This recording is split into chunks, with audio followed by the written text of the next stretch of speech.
Hi guys, welcome or welcome back. Thanks so much for joining me today. We're going to go through how to take those beautiful off-camera flash big sky photographs of dogs. I feel like they're called big sky, but to be honest, I don't actually know. It's super sunny today, and we've got this beautiful blue sky behind us that we're going to use to basically make some stunning photographs. And we're going to be using all of the theory that we went through in the off-camera flash for beginners 101, part 1 and part 2 to go through this. By the way, if you've not pressed the subscribe button yet, I really think you should do that because I might enrich your life. So for this kind of work, you're going to need a camera probably with a wide angle lens. We're going to be using the Sony a7R III with a Sigma R20mm 1.4 lens, but genuinely you can use a kit lens for this. It doesn't need to be anything special.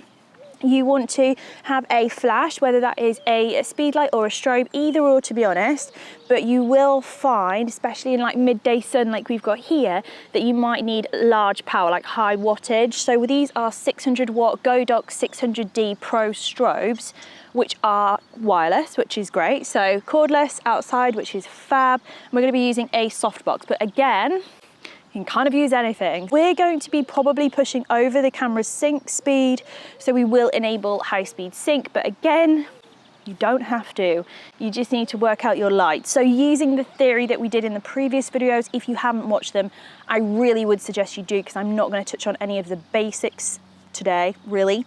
What we're going to do is we're going to set our ambient exposure, and then we're going to set our flash exposure, and then we're going to shoot probably a few dogs, because why not? I like using the food for these because you can get them really close to the camera. As the photographer, you feed them the food and then they're really engaged and into the conversation. Just as an FYI, I am going to be using TTL for this session, but we are going to be using a manual mode on the camera. So the camera is going to be fully manual setup so that I've got full control over my ambient exposure, and then the flash is going to basically work out how much it needs to fire. And it's also important to note for this that we're going to have the flash super close to the subject's face. So if they're not desensitized to flash, you need to desensitize them to the flash before you start setting up these shots, because it's going to be, we're all really close together. So if you've got a nervous dog, it's not going to work very well. We're looking at ambient exposure here. So I'm kind of on my, reasonably normal-ish settings. I'm going to drop my ISO down to ISO 100, and then I can pull back my aperture a little bit and probably push my shutter speed a touch. Now what I'm wanting to achieve with the screen that we can see here is an underexposure of the ambient light, but we still want to be able to see it. If we can't see the scene, we've got a problem. So we want to change our settings. Now, do you see why we need to be on high speed sync here? Because if we're trying to overpower midday sun, we're going to have to push our aperture all the way up, and still then at that point I'd want a little bit more. So we can go the other way, leave our aperture down a little bit for some separation, not that low,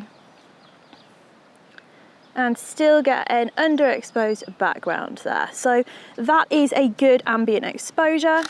And I will just note right now that if you've got a Sony mirrorless camera or any other mirrorless camera, those settings on your camera are really important to making sure that this is easy to do for you. So go ahead and look at the blog post in the description where I'll go through some other little settings that you might want to be aware of. So this camera is fully set up for this type of work. I have that dialed in and saved on a custom mode. So basically it sets all the settings in the camera.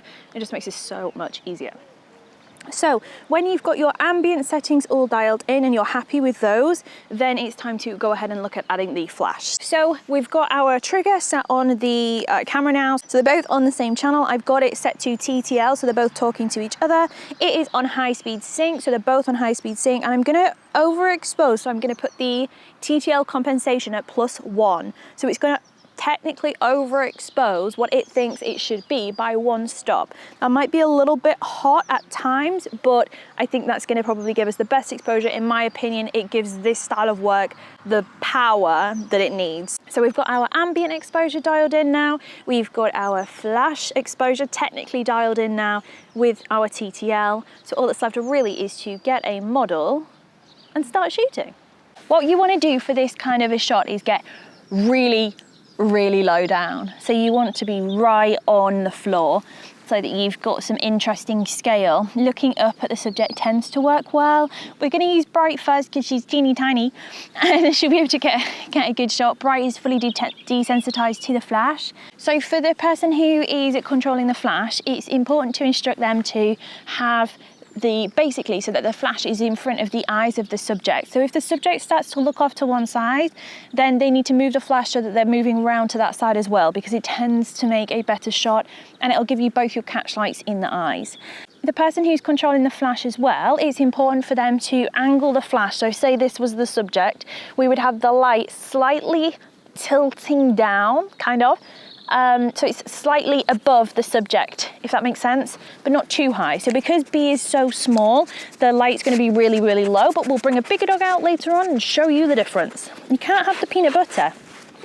We'll have snacks first. Right, Dan, are you ready? I'm ready. Dan's ready.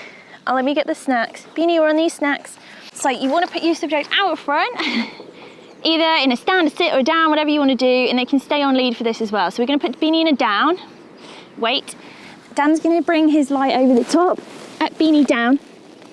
Good, wait. So Beanie's in a down, higher Dan, higher. I'll focus, and then we shoot. Good girl. For a pop treat, you ready? Wow! Good girl. Super. Beanie, have a break. Hey buddy. Hey Grandpa, how you doing? Hey look, I've got snacks.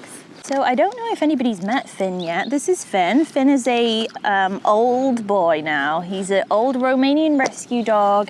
He's had a really tough life and he's my little best friend. He's basically a granddad. He does whatever the heck he wants. He does no tricks and he likes food. It's about a summary, isn't it, Finn?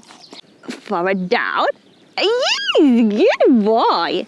So Finn is also okay with lights, but it did take him a long time. Are you ready, Finn? What's this?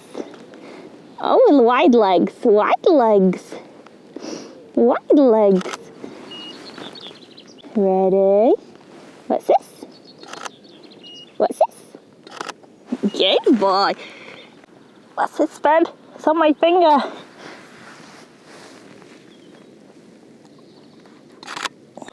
Ready?